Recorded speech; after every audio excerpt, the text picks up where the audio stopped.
Run your hand across it and it feels wrong. Slick, greasy, as though something alive just passed beneath your fingers. Light a torch beside it, and the flame dims. Not from wind, not from damp. The stone drinks the light. It is black. Blacker than obsidian. Blacker than a moonless sky over open water. And it is everywhere.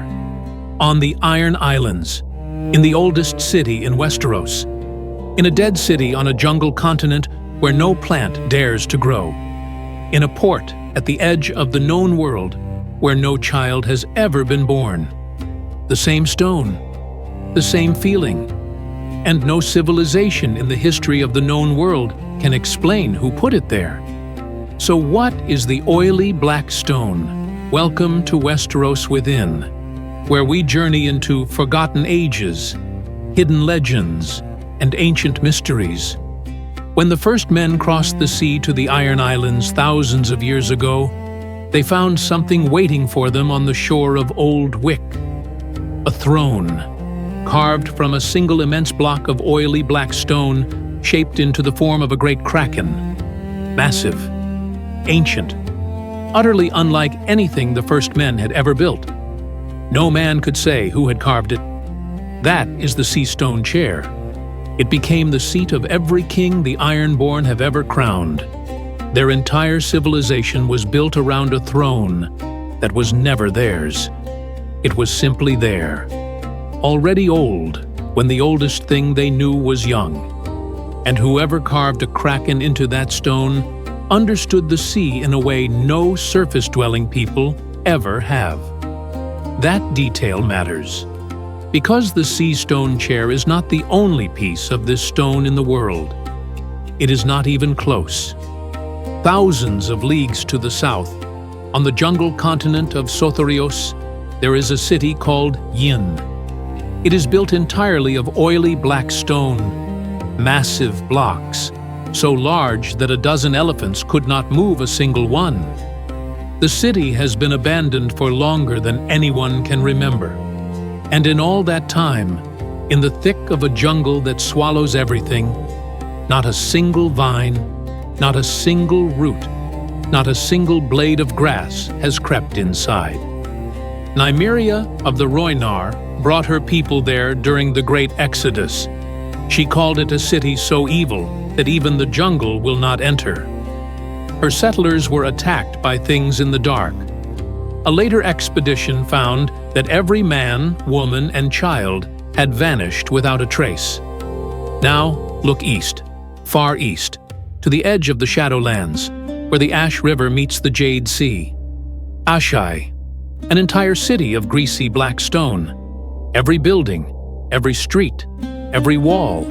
A city large enough to contain Volantis, Karth, and King's Landing combined, yet barely anyone lives there. No children are born in Asshai. No food grows. The stone drinks the light so completely that even the brightest summer days feel gray and heavy. 2 cities, 2 continents, the same impossible stone. And then there is Old Town, the oldest city in Westeros, home of the Citadel, the faith, the accumulated knowledge of an entire civilization. All of it was built on top of something no one can explain. Beneath the Hightower, on Battle Isle, sits a square fortress of fused black stone. No chisel marks, no mortar, no joints of any kind. Its walls are massive, its chambers are dark, its tunnels have never been fully explored. When the first settlers arrived at what would become Old Town, the fortress was already there, already ancient, already unsettling. They built on top of it because they could not move it, could not break it, could not understand it. The Hightower family has ruled from that spot for thousands of years. The wealthiest, most learned city in Westeros stands on a foundation no Meister has ever been able to explain. And that silence from the Citadel may be the most telling detail of all. On the Isle of Toads, among the Basilisk Isles off the coast of Sothorios, there stands a statue 40 feet tall. A great toad, carved from greasy black stone, squatting with a look of malignant purpose. The people who live near it are strange. They have flat faces with a fish-like quality, webbed hands, webbed feet. They are believed to descend from whoever carved the toadstone. A maester named Theron wrote a manuscript called Strange Stone, in which he proposed a theory that still unsettles scholars. He suggested that the oily black stone was not built by men at all, that it was built by something from beneath the sea, a race of creatures he called the Deep Ones, half-human things sired by beings of the salt ocean upon human women. The Ironborn say their people came from beneath the waves. They worship a god who lives at the bottom of the sea. Their most sacred words are, "What is dead may never die." And their throne is a kraken carved from stone that no man can explain. But the Deep Ones are not the only theory. Far to the east, in the legends of Yeen, there is a story about an emperor who destroyed everything, the Bloodstone Emperor.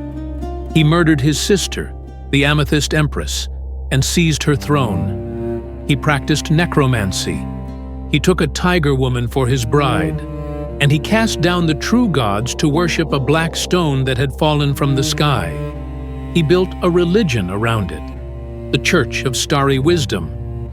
And the legends of the East say his betrayal was so profound that it broke the world itself. They say he caused the long night. If that is true, then the oily black stone may not have been built by anyone on this earth at all.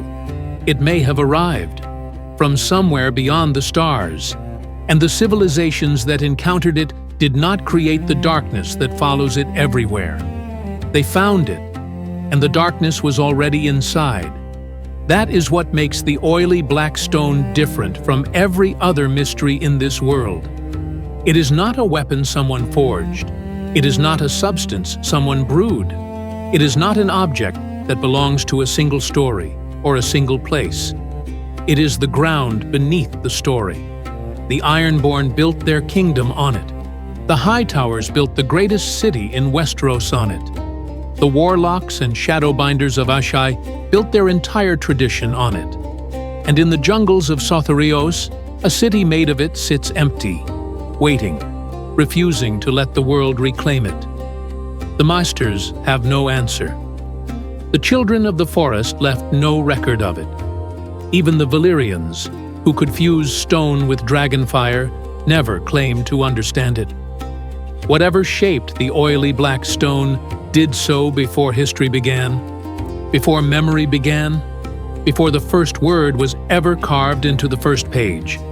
And the stone is still there, unchanged, patient, older than everything, explained by nothing. If you want more secrets uncovered from the world of Westeros, subscribe and stay with us.